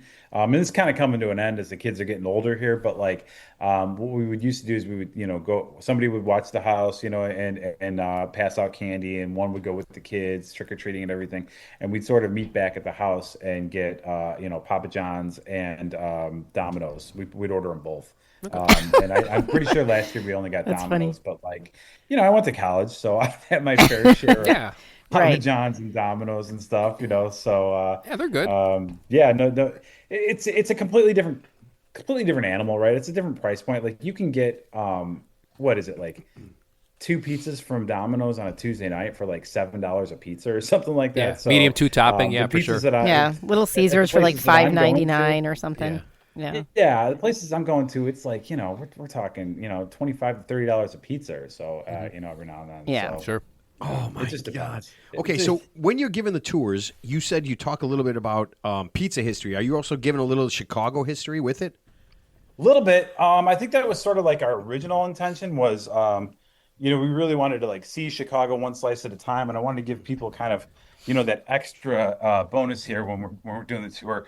But I'm such a pizza nerd that I really just started focusing on just the pizza. So I will be driving around on pizza tours from time to time and sort of forget to like tell people all this cool stuff that we're driving past, and they'll always like chime in like, "Hey, what's that building right there? That looks really cool or special or important." I'll be like, "Oh yeah, yeah," and then I mean like I know that info. I get so in the zone when it comes to pizza, I guess is all I would say. Okay, so let's go. You've been doing this for 15 years. Let's go on the Wayback Machine. Okay. Yeah. You're now. How do you do it? Are you sitting around with friends, having a few drinks, and somebody says we should do a pizza tour, and you go, oh, holy shit, that's actually a good idea. I mean, how does this get started? Like so, if I go in the Wayback Machine, the real like the first time I joke that I've been giving pizza tours for a little while before I actually incorporated it as a company. So what would happen is I went to college and I had all these friends that were from like different suburbs around Chicago, and we would always get together to do fantasy football. We've been doing it since 1996 or 97 or something like that. And I was living in the city, so I'd have 10 guys come down. We do our fantasy football draft, and I would order pizza from like 4 different places because I would be like, here, like you want to get the deep dish from Pequod's, we're getting the thin crust from Big Tony's, and we're doing. So I joked that I was doing these pizza tours not as a profession, for a while there. Um, but that was probably some of the like subconsciously the beginnings of the Chicago pizza tour. But what it came down to was I was in a sales job, and the stuff that I was selling sort of was it wasn't relevant in the time of like 2008 when the housing market was crashing. I was doing promotional products, and the economy was really tough. So it got to a point where I told my wife, I'm like, I thought about doing a Chicago pizza tour, and I remember like we were sitting in our living room at our condo in the South Loop, and I said, I really think I want to do it. I looked on GoDaddy, ChicagoPizzaTours.com is available. I think I'm going to purchase this website, and like she thought it was an amazing idea. And in fact, took the Amex out of her wallet and threw it across the room and was like, "Get that website before someone else does," or That's something so like cool. that. So Yeah. yeah, so she did that. In that was probably 2008, and then like around 2009, right after the birth of my first kid, I basically was a commissioned salesperson, and like my biggest account, the last one remaining that I was like still kind of clinging to was like, hey, listen, you're out of here. So I basically went to my wife. I took a job with the city of Chicago, teaching tennis part-time, and at night I would basically write down how I would want the pizza tour to go. So I didn't even like really consult a lot of my pizza friends, or the guys I grew up with or anything about this. I was sort of doing this by myself. And then one day, I think what I did was I made like a Facebook page for it in like 2009. And one of my friends was like, dude, what's this pizza tour page that I see? It's like linked to your, the guy, I put it out there. I didn't share it or anything like that. But then Facebook had it pop up, and somebody I was like, oh yeah, I'm starting this company and all that. They thought it was stupid and also pretty cool at the same time. And I think everybody was probably a little bit worried about me. They're Yeah. What are you how are you doing? actually going to make any money doing this? And and truth be told, like we did great the first year. I remember like I ended up it was a lot of work obviously, but like I remember I ended up taking out like 800 people or something like that in the first year. And thought to myself, like, kind of looked at everything there, and I was like, all right, that was a lot of work. That was pretty busy. How did this go? And I looked at it on paper, and it's like, yeah, you made about $40,000 in revenue, for the year. And I'm like, this is really more of like a glorified lemonade stand as opposed to an actual business. What am I actually going to do here? But by the first month of the second year, so our 13th month in business, I think we ended up taking out like 500 people just in that month alone. And we started to, I was noticing that people were drinking quite often when they were on the tour. So I started to offer up this nighttime event called Pizza and Cocktails, where we would run it on Thursdays and Saturday nights, and that was selling out. But what that eventually led to was that companies were finding us, and they were like, "Hey, can we do one of those pizza and cocktail tours for like a group of 40 people that are all staying at this hotel, and we've got these meetings and stuff?" And then it was like suddenly like a light bulb went off. I'm like, "Wait a minute. Corporate events too. Oh, They've yeah. got more money. So let me go ahead and do Yeah, this." for And sure. like, I mean, that is like, I don't want to say it's the bulk of our business, but we do spend a ton of time working on corporate events where we basically, pick them up at their office or hotel or something like that. And we take them to at least three spots, get them 3 to 4 different styles of pizza, drinks, packages, and everything. And it's just a lot of fun because I like to say that, like, if you go out to a corporate dinner or something like that, you're basically sitting amongst about 4 to 6 people, and you can talk with Right. those people. But when you do a pizza tour with us, we're reshuffling that deck 3 times, and then you're getting on a bus and traveling, and there's drinks involved too. I mean, which I know in a restaurant there is too, but like, it makes it a little bit more open to communicating with other people in there. So you came up with the idea of pizza and beer? Yeah, if you're hearing this correctly, please tell the world that pizza and beer was not around until I had the idea. So thank you. Brilliant. I like that idea. I mean, if you're coming from out of town, you got some convention. Well, you don't know. Well, number one, you don't know anything around here. Right. You're not like, for example, probably some of the best pizzas, like a small place that no one's ever heard of. Yeah, and I lived here my whole life, and there's probably pizza places that I've never heard of. This, like John. No, when I was running through the list, there's obviously when I was running through John's list, there's a lot of different pizza places I know, and there were a lot I was just like, I do not know this, and it seems like it'd be cool. But I mean, that'd be a much better thing. I mean, normally, a corporation comes out, you send them out, they go get drinks, maybe they get hookers later, however they do it. I don't know when the hookers come in. I mean, it's you're out of town, but I mean, this seems like it'd be way more fun, and It's just a way better, way cooler thing. Well, plus too, it's a controlled environment. You don't have to worry about getting an Uber. You're not driving around, so you could have some drinks. You got a little chaperone back to your hotel. It's a safe environment. So yeah, that's a great. So just so that's a value add right there. In addition, to 100% agree with you on that safety thing. That is a concern for if they're not saying it out loud, that is a concern. We're picking them up all in one central location, 40 of them don't have to Uber themselves to a restaurant or something like that and end up on Lower Wacker, not know where they're going or something like that. So yeah, there is a safety component to it as well that I don't exactly market it, but I kind of hint towards it. Yeah, so, well, it's like a one-stop shop. It's good. It's really good what you're doing. Yeah. All right. So before we get to our pizza quiz, and I did let you know ahead of time, I will be quizzing you on a few different pizza things, and I'm going to let Jackie and Ted jump in. Okay. Before we do that, where do you stand on dessert pizzas? Oh, I'm game. Yeah, I'm totally game for it. Yeah. Oh man, I feel like if I just say the word pizza, if I say the word pizza and then I just stop, you're going to say yes. Well, I do get dessert pizzas for my corporate group, so I definitely I'm on the side of yes for sure. It is like it's not like my first go to. If I'm going to a pizzeria, I'm like, oh, you know what though, I forget getting the margarita pizza or something like that. Let's get the one with all the Nutella all over it. Like it's not your baseline for it, but when you're getting people drunk and feeding them all night, you got to hit them with a dessert pie at the end of the night. So no, that does make sense. Now, when you go to places and you're there, you're with your family, you're with your friends, and the people there recognize you, do they try to impress you with different kinds of pizzas or different things that they're trying out? Are you like the test dummy for different kinds of pizzas? Yeah, you're absolutely right on that one. Kudos to you.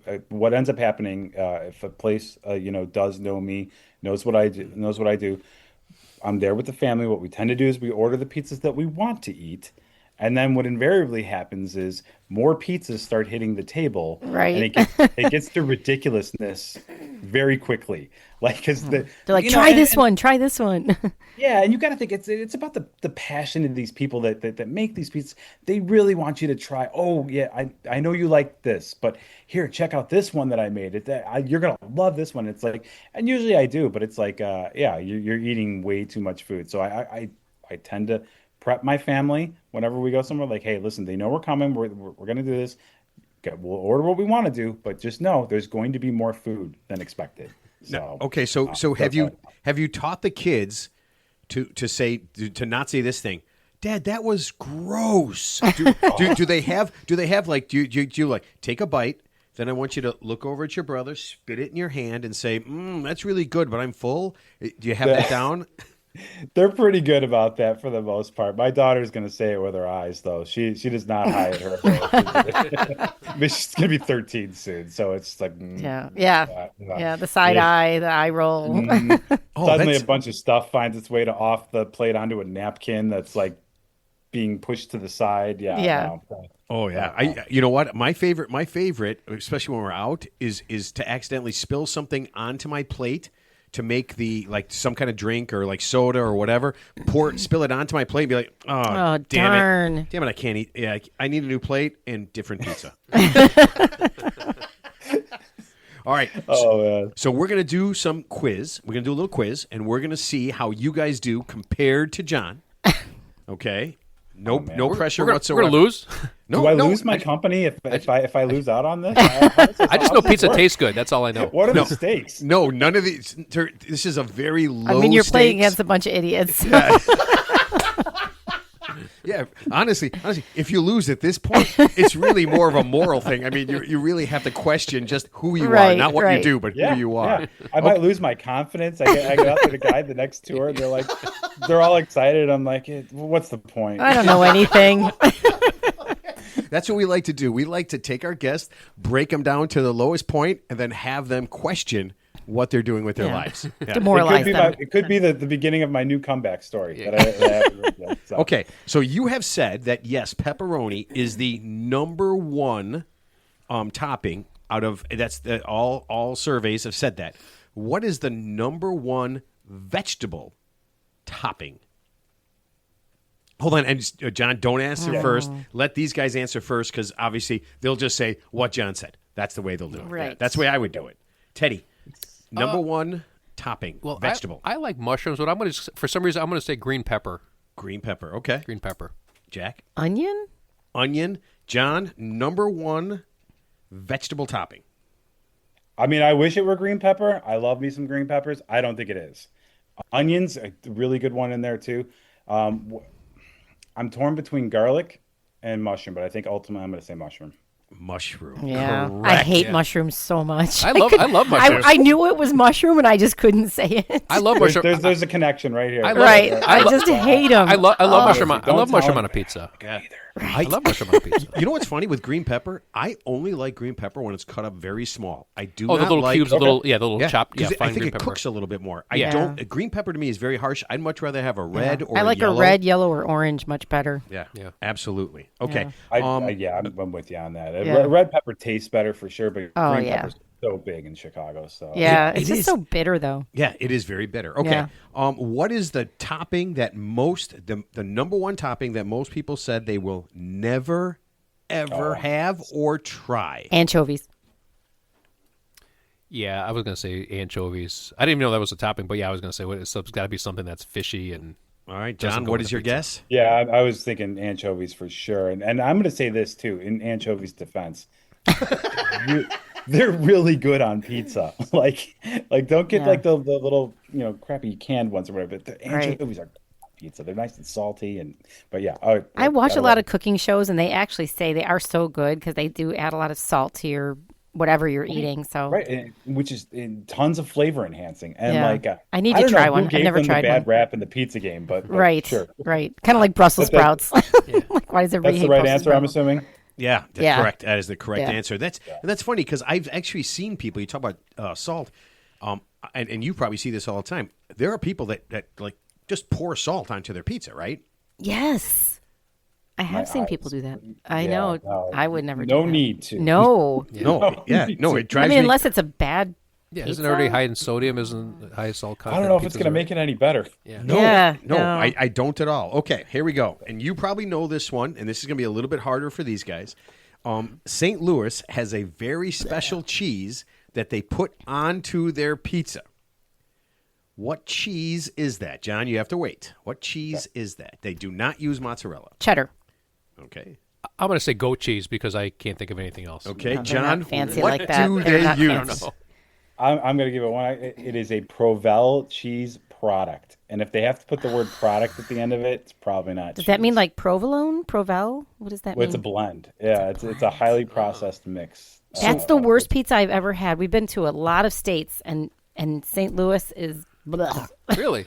Yeah. So I heard the it's- ribs are good. It falls into this Midwestern tavern, esque pizza. But that cheese, it's never really solid, and it's never really cheese liquid. It sticks to product. your So teeth. it's like Velveeta, right? It comes in a hunk like Yes, Velveeta. yeah. Yeah, I, it's, so I went to college at Eastern Illinois, not far from St. Louis. that's where I went. Oh, God, there we go. Let's That go is Panthers. crazy. You guys are Yeah, alums. so it's like a 45-minute ride to St. Louis Yep. to see a Cardinals game there, and we would get a Provel laden pizza from Emo's. and- Laden pizza.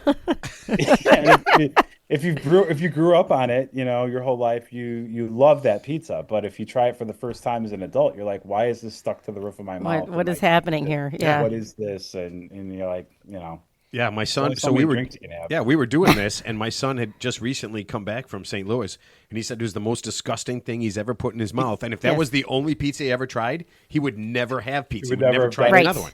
Hey. Right. Yeah. So why would they do that? Why would they purposely sabotage a good I pizza? just don't with understand a why they don't weird- just make Chicago style pizza in St. Louis. It's so close to. Well, different. I mean, different cities have.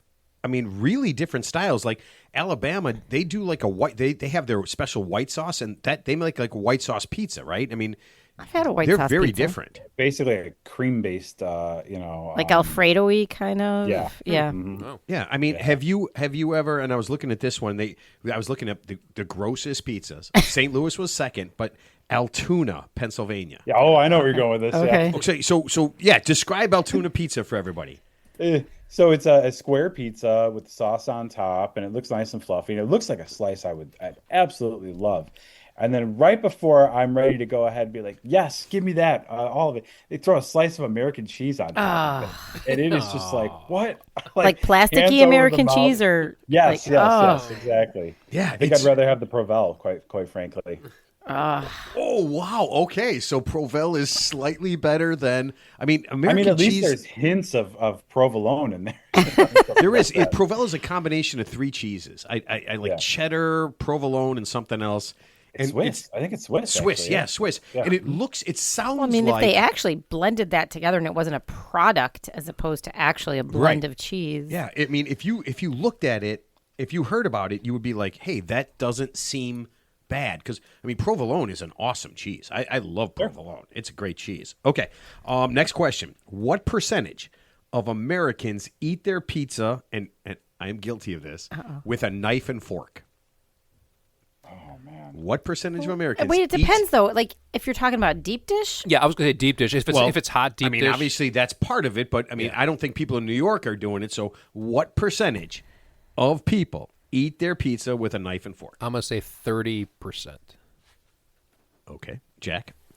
25. All right, John. What do you I'm think? gonna go less than that. I mean, I feel like this is one of those, how many oranges are consumed on a daily basis in New York type of questions. I gotta think about all the things going on here. Right. What about? I mean, the oranges that are used in drinks and like. I'm gonna give you a weird number. I'm gonna give you like a 16.5% or something like that. Ooh, 11%. Wow. Okay. Yeah, Okay. and I am guilty of that because there's times I don't like touching my food.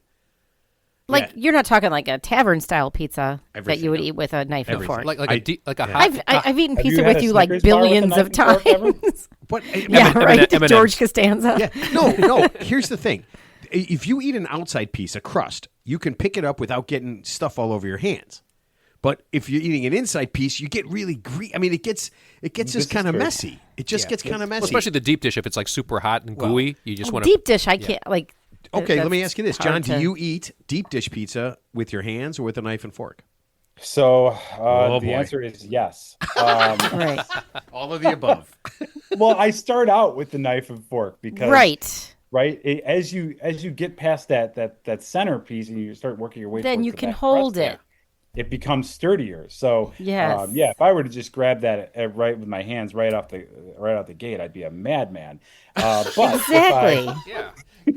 But if I Thank go ahead you. and I cut off the part that would be the tip sag, then next thing you know, I've got myself. It is. Yeah. Exactly. No, wait. And then you just enjoy the crust, like that last half of it. Yeah. If I go to the Las Vegas Pizza Expo, am I going to hear the term tip sag? Depends on the circles you run in. Hanging with me, yeah, you're gonna get Chicago. Okay, you know. so before the last question, That's my new safe word, by the way. Tip sag. Yeah, before the last question, when we're talking thin crust pizzas, so we're talking round pizzas cut into squares. Is it a priority in your household to eat the four corners first? Yes. Yes. Oh, And thank not God. even. It's a fight. Yes. One of my my most I don't want to say most liked, but most engaged posts that I ever put on Instagram was I was doing a private tour at a place. We were going to 3 places. One of them was the Exchequer. We were doing a thin crust tavern style pizza there, and some psychopath came and took 2 pieces out of the middle of the pizza and nothing else. The entire pizza was intact except for two pieces in the middle. And I took a picture of it and I'm like, who did this? Who did this? And everybody's like, blasphemy. This is insane. Who would start there? Like, yeah, it was yeah. You start on the outside. Yeah. I am sickened right now. I'm having trouble focusing on what I'm doing right now. When we were kids, we would like decide who was going with our dad to go pick up the pizza because you could then take that little tiny corner. Yeah. And my dad Love the corner. He always wanted the corner, so he would share. I mean, he got like 3 and we got 1 or whatever. Right. That's how you got. But if you went with, then you got to have dibs. one of You got those dibs. corners. You got We had and dibs. the yeah. best corner is the smallest one. Of course. I don't know why, but Right, there's no cheese on it, but it's It still the doesn't best. matter. Because it's a yummy Yes. it's a yummy morsel. And that's that why. right there is the beauty of the square cut on the circular Yes. pizza. Again, craziness, pie cut, you get all these 8 even shapes. We don't need even. We want those little tiny squares on the outside. And the smaller the better, because then you're like, look, I hit the jackpot. I got the tiniest piece I've ever seen in my life. If you got like a little piece of cheese that went over the edge and got underneath it somehow and got burnt onto it, Bonus. The best you're ever. just chewing it in your molars for. Savoring that. It changes the whole flavor of the cheese. it does. It does. It's the greatest thing ever. It is. So I just got one question, John. What's your favorite pizza? You're going. No, you just no, have no, one. no, Oh, No, I can't we're ask not doing question. that. We're not. All right. I thought I Let's told put him on you, the spot. We're not Don't do asking. Yeah, we're not asking someone their favorite. It's pizza. all subjective. I get that question at least twice a week. Yeah. And Okay. I always Well, now deflect 3 with some times. sort We're of- not. Okay. I'm not allowing you. You can just The pizza I'm eating right now. Gotcha. Good Right. answer. Good answer. Good answer. I'm That's not the best. allowing it to be asked. I mean, Okay. Hughes and Hillside was my go-to growing up, but that's just that was the one that was closest to us. We Oh, I had see. every- Right. Because it was Of the course. neighborhood one. Yeah. Yeah, it was- I tell people like You had a and small they're like, circumference. "Oh," they start writing it down. I'm like, you don't gotta go there. Like, Yeah. It's just where average I style went. pizza place. Like, no, it's great, but like, you don't need to like make a trip from your hotel downtown out to Hillside and go do this. You know, I got a buddy of mine, and this is crazy, and I'm going to say 30 years. For the last 30 Wednesdays, okay, he orders the same pizza from the same place. It's half price pizza day every single Wednesday with the same toppings, the same everything, and he is that's crazy, right? I mean, my friend's a lunatic, and I need to get new friends. Is that right? knows what he likes. Yeah. I mean, Yeah. Sounds like a loyal customer. There's more of those out there than you know. Yeah. Yeah, I believe it. So I mm-hmm. saw a thing where almost half the people who were surveyed said that they have the same kind of pizza, like sausage or pepperoni, that they had when they were a kid. They haven't changed anything. Yeah, that's true for me. Oh, that's so yeah. Well, you like one kind of pizza. It's Jeez. they're measuring stick pizza, right? Like we talk about this sometimes on, they're not always, but like we talk about like whatever the very first pizza was that you fell in love with the first time. That really, whether you know it or not, you're measuring all other pizzas that you eat the rest of your life against that one. And sometimes people just they like to watch reruns of a show they watched for the last 30 years because they know what they've got with it and they're ready for the for when the sausage hits them or whatever. So yeah, I mean. In Chicago, a lot of guys just order that smog pizza, that sausage, mushroom, green pepper, and onion pizza. Yep. Just the one that smells like, Thursday nights or something like that. So Wow, that is My husband's family, minus the mushrooms. But yeah, that Sausage, is green that pepper, is and onion. so real, right? Like Yeah. how music makes you think of something. That pizza will make you. Yeah. Yeah. Okay. All right. So I still think my friend's really weird. I think that's a weird thing to do. But It okay. could be, yeah. All right. Here we are. Last question. Then we're going to let John go. Which country has a pizza called Thunfish Pizza, which is warm canned tuna? So this is a pizza with warmed canned tuna on it. You have 3 choices: Norway, Germany, or Chile. It's called Thunfish Pizza. It has cheese, it has sauce, it has cheese, and tuna on it, and then it is cooked, and it has just a smell. I want you to do this. I want you to take warm canned tuna in your head. I want you to heat it up and go. ew. I was thinking of Scandinavian countries. Me so I was too. I was thinking so for some reason I got a But Scandinavian then when he vibe threw on in, did you say Chile? Chile. that. Chile. I have to say Norway just because that's what first I came was to gonna my say- I was mind gonna say was Norway. like the Netherlands or Probably- something. probably wrong. It's John, probably you wrong. are ready to go. Right. Undefeated in this, answering every single question. I saved this one for last because it was insane when I saw it, and I like canned tuna, but I literally started to start choking. Norway, Germany, or Chile? We're throwing Germany out. It's not Germany. Um, Chile does have a possibility of this because a lot of Italian immigrants made their way there in the 19th century. Um, Unfortunately, I'm going with Norway as well, though. I've had the pleasure of taking out one of the a head chef for the royal family of Norway. Wow. I've met the Grill King of Norway, a guy by the name of Craig Whitson, who wrote a pizza book. I actually have a lot of Norwegian ties.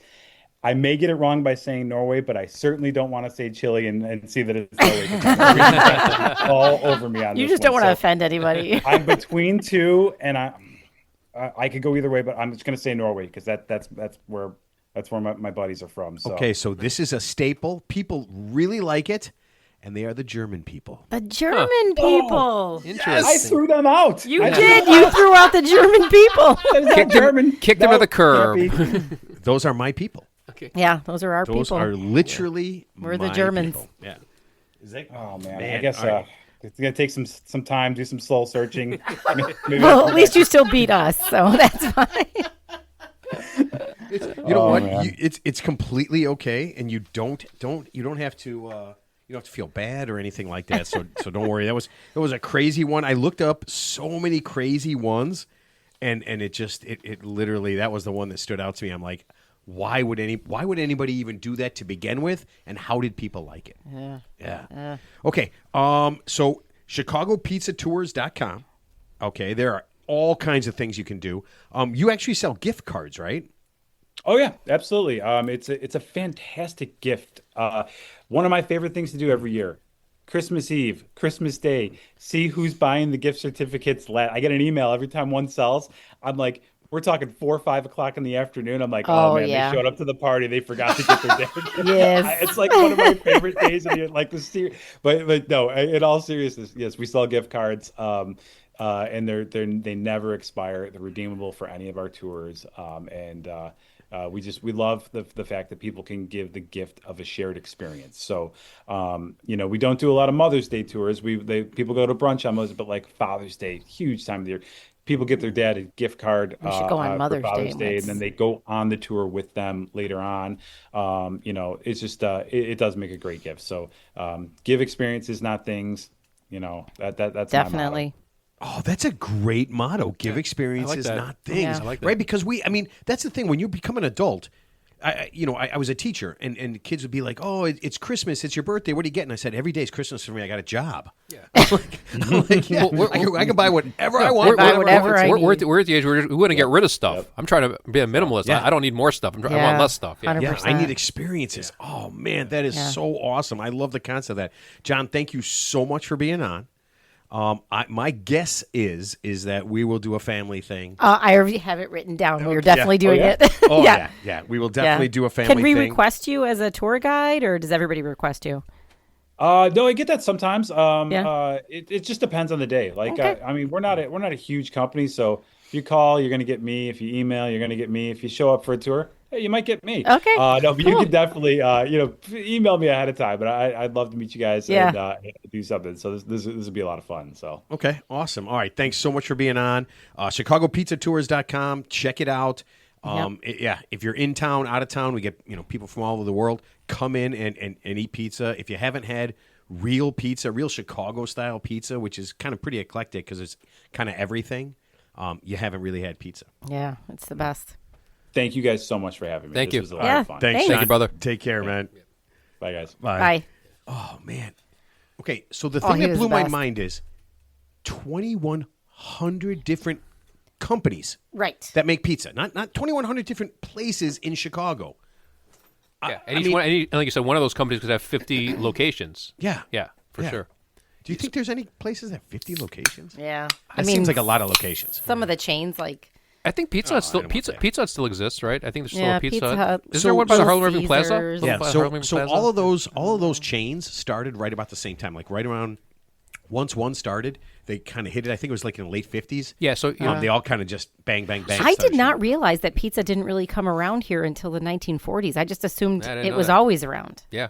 Yeah, So I just never thought about. I guess I never thought about when it originated. yeah. That's wild. So the last time I set foot in a Domino's, they actually have the one in Edgebrook area. Yeah, so they have a picture. There are thousands of good pizza places in Chicago because 2,100 different ones. No, I was getting it for a gathering at you are Domino's. No, I was getting it for folks at a forest preserve. It's just right next door. But the point is, folks at a forest preserve, like random homeless guys who live at the forest preserve. Kids graduation. Yeah. So the point is, there's a photo. There's an old photo on the wall that shows where the original Domino's started. I want to say Saginaw, Michigan, or something. It's just a tiny little, just very nondescript looking building. And look what it became. So that's pretty cool. Just when you see the origins, like the humble beginnings. I think Little Caesars was the same thing because the guy who owns it, I think, is from Detroit. I think he owns the Tigers. Okay. Sure. He owns the Tigers and the okay. Red That Wings sounds and kind of stuff familiar. Like that. Yeah. So it sounds like it was just slightly successful with the pizza business, just slightly. Yeah. I mean, I'm imagining in a lot of very small towns like where Cheryl's from, where her parents lived. That there were no actual pizza places. There was a Pizza Hut, and I think there was a Domino's, and that was it. Yeah. Yeah. But the pizzerias he mentioned, I've never even heard of any of them. Like when you talked about the tours, and obviously it sounds like very specialized. I'm sure their pizzas are awesome, right? But if you Ted, we're talking to this gentleman, do you want to go on the pizza tour with us? We're Ted? definitely doing. So I might have to Shayna's go. boyfriend lives in Streeterville, which he said is where the downtown pizza walk starts. Yeah. So that would be so cool. Yeah, I would definitely. I mean, especially with nice weather. Yeah. I mean, that would just be so. And you have to walk fun. off that food, right? Because I mean, we gotta get this one on the books. And he said, the thing that got me is you can drink. There's drinking. Yeah. I was looking at when you look at his website, it says frequently asked questions, and one of the ones is, can you drink alcohol? I was like, I mean, everybody can. I mean, I guess unless you're younger than 21. The other one that I laughed my ass off was, are there bathrooms? I'm like, you're going to a fucking restaurant. What? There's not for you. Nope. Not No. for you. Mm-mm. Not for you types. No. Yeah, but that was some of the questions were really weird, man. I was laughing. well, you get there are no dumb questions. So. Yes, the only dumb people that ask questions. That's my favorite ESPN No commercial. dumb questions, just dumb people. Yeah, it's my favorite ESPN commercial. You know how they do all those sports commercials, and they do a thing. It's like, this might be a stupid question, and he stands up. He goes, "There's no such thing as stupid questions. Only stupid people who ask questions." Exactly. All right, that was as much fun. Oh, that was awesome. good. Yeah, I was actually getting nervous when he showed up a little late. I was just like, holy shit. I was getting hungry again every time we have a food expert on, and it kind of makes me hungry. But now I don't want to go out and inhale like an extra large pizza by myself. Well, then I feel guilty about it. You know what I feel like? I feel like eating pizza, going to a pizza place by yourself is like going to the movies by yourself. It's just kind of weird because I went to the movies by myself, and I felt like it was weird. Huh. Yeah, I really did. And I want to check out, honestly, that Las Vegas Pizza Expo. I'd love to have somebody come on. I mean, everything about pizza. And I know there's a woman who wrote a book. Like, there's pizza experts. I mean, John's pretty much is, but yeah. I mean, but it's pretty crazy. Yeah. All right. We got to get out of here. Yeah. Because it's been a long show. Yeah. I figured we'd have him on once the quiz started. I knew I drew him in when I sent it to him yesterday because I didn't want to get him way ahead of time, like where he could actually think about it. But I'm like, yeah, I'm going to ask a quiz. And he goes, what if I get it wrong? He goes, I'm going to feel bad. It's okay. We're not going to fail you. Yeah. I'm like, don't worry about it. You have to put this on your resume. Yeah. It's all right. I'm like, we won't tell anybody. Yeah. We'll pretend like you got them all right. I mean, that was a tough one. Well, I mean, I figured that last one It was a just trick. funny when he's like, I'm throwing out Germany. That last one was a trick question because I figured it's going to be the one that you don't think it is, and sure enough, it was. Yeah, well, I thought it might have ended up being Chile just because it seems so silly. It doesn't really work for it. That's why I threw Chile in there. Yeah. Because it was just so different, but it was right by the water. Yeah. And it's so different, right? Yeah, it's the same thing I told the when I was telling the people taking the GED test, like the kids in my class, I said when they have 4 questions, 4 answers, and one of them is just ridiculous, never pick it. Unless you want to. Yeah. But I'm like, no, never pick it. Unless it's warm can of tuna. Yeah. Right. Yeah, then pick that one. If it's a question about warm can of tuna, Go with always pick that one. Yeah, go with Germany. Yeah. Just literally go with That's Germany. all I mean, I learned. guess That's what that learned makes from it. sense. Like, that's gross. German foods. Well, not here, that I could great, see that. right? They probably are angry at themselves, right? They lost just- 2 world wars, right? And they're just like, Did horrible now things. we eat pizza with tuna. We're pieces of shit. We supported Hitler. Like, what's wrong They're with going to us? punish. They're going to self-flagellate themselves forever. So Yeah. Is it tuna pizza time? Yes. Goddamn Hitler. it's like castor oil on your pizza. I don't know what that is. Dude, they put some. I was looking at. They put some crazy things. Oh, I'm sure. just some of the stuff. I mean, well, you put talk anything about on a this pizza. for Yeah. I mean, for hours and hours and hours. But some of the things I saw were absolutely insane. Well, it's like a Bloody Mary. You could put anything in a Bloody Mary if you want to, if you just want to go crazy, right? I mean, There's some just, really wild ones. Yeah. There are some really Steve wild had ones. one that was like a foot tall out of the Bloody Mary, like just There's crazy. meat sticks. There's God knows what. Yeah. Sliders. Yeah. Like they put everything on So there. I have seen that, like a meal in there, and it's like, it was too weird. Okay, we got to get final thoughts. Teddy, we'll let you go first. You know, now that I talked to the pizza expert, I really want a pizza with some caramelized onions and Italian beef on it. I want that. I will That tell you sounds good. that I've never tried that. Italian beef and tomato And jardiniere. And jardiniere. Ooh, yeah. So we put the I love that he jardiniere had to on explain to after. people what jardiniere is.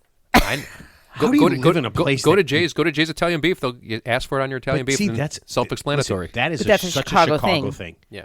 That is literally jardiniere is really a Chicago thing. So why don't you tell the audience, our worldwide audience, what jardiniere is? It's just spicy pepper. spicy peppers. Okay. Every week that we would get pizza, my dad would get out he had like 2 different jars. One, I don't know, one was one was mild, one was hot. okay.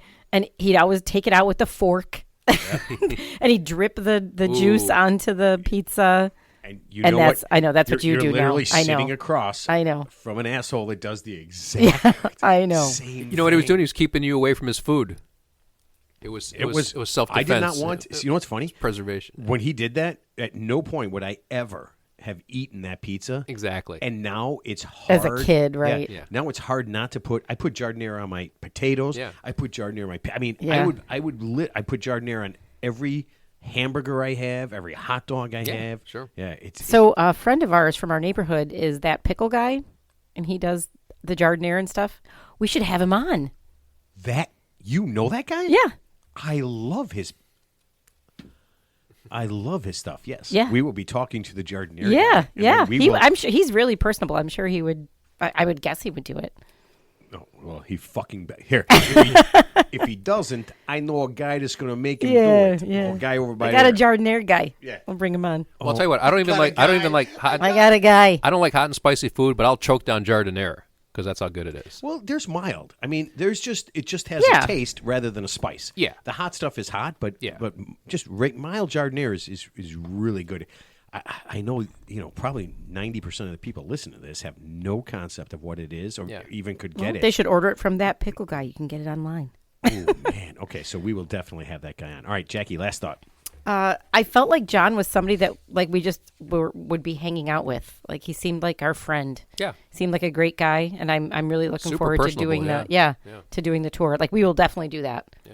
Yeah, I was pretty impressed. I mean, I can tell you, I know where he stole the idea. Yeah.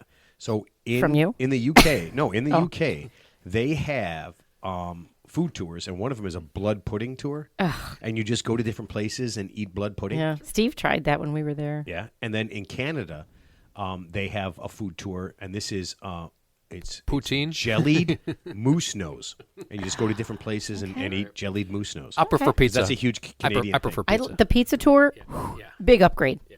From jellied moose nose. Yes, and blood pudding. I mean, could you? Okay, so somebody came up with the idea of jellied moose nose. Well, I mean, you watch a lot of cooking shows. There's a lot of chefs that do want to use all of the parts of the animal just so that there's nothing left over. How about going on a haggis tour? Ugh. Yeah, I mean, I'm just thinking that people use it and people eat it, but I'm not going to like the dog ass restaurant. I'm just not going to do it. It's just not. And then go to the dog ass restaurant 4 times on the tour. 4 different dog ass All right, restaurants. and welcome to Dog Ass. We are going to do everything dog ass. And no beer whatsoever. No. There's no alcohol here No. whatsoever. All you get is water. That's called raw dogging it. That's raw dogging it. Now we know. You just defined it. Now we know. All right, so I'm excited about this because I knew as soon as he talked about this that Jackie and I would soon be planning a Chicago pizza tour. So this is going to be It's written down here right at the bottom. yes, yeah. This is going to be super awesome. Yeah, that's happening. Yeah, check it out. If you're from out of town, it's a great way to meet some new people, especially if you have 4 or 5 people. If they got 20, you might meet some people from in town. You might meet some people from out of town. I know it probably doesn't resonate, but people from Chicago are pretty nice. Yeah. Especially if they're doing something like Well, that. plus, he didn't mention it in a roundabout way. It's a great way. It's almost like a like almost like a quasi dating app. It was a great way to socialize. I mean, you could meet somebody who you otherwise wouldn't have met, even in your group, because like you wouldn't associate, I thought that was a good point of his commingle corporate with them. event. Yeah, because you're really getting that effect of having people talk with different groups rather than just sitting at your table. Yeah. Because I'm that person that will sit and talk to just those 4 people the whole time. But you're on the bus, you're on a bus together. You Mm-hmm. go to different environments. So you're in a different table. Exactly. Yeah. Yeah. And then you're not stuck with that person too, right? Yeah. Like you're not stuck with the people you don't want to talk to. People are stuck with me because I never leave. Yeah, but it's an easy way to duck out and do something else. Sit at a different place. Right. Because you couldn't just overtly get up and like move to another table if you're at the same restaurant all night. But with this, you definitely have that. It's constant motion. So yeah, you could easily just sit somewhere else. Yeah, you got to get up and go I can't get a wait piece to do of it. pizza. Yeah, I'm super excited about this. Okay, so man, we are very guest intensive coming up. We got one more guest, and then we're going to take a break for a little bit. But we got one more guest next week. We're going to talk to Gary Wasden from the Chicago Leather Museum, and I would guess it's going to be very the opposite of what we're talking about today. But it should be a lot of fun. Gary was a really great guy. He's one of the few people that he wanted to talk first. Because there's always people that aren't sure like how you want to do things or if you're going to be okay or cool. It is going to be a very unique conversation. I am very excited. Hopefully Mark is back. Hey, man, if he's not. I guess I'm a third idiot. I don't know. Who's Mark? Oh, he couldn't let it go. Just add that at the end there. And we had, you know what? That is the perfect title for the show. Who's Mark? Yeah. All right. Keep listening. Keep enjoying. Oh, don't forget, if you enjoyed this episode, if you learned something today, please consider following the show, subscribing to our favorite podcast platform, leaving a 5-star review. This helps a podcast more than I can say. This allows us to reach more and more people and would mean the world to us. Visit the website at voteforted.com. That's FORE. Or just Google The Real 3 Idiots Podcast. And we will see everybody next time.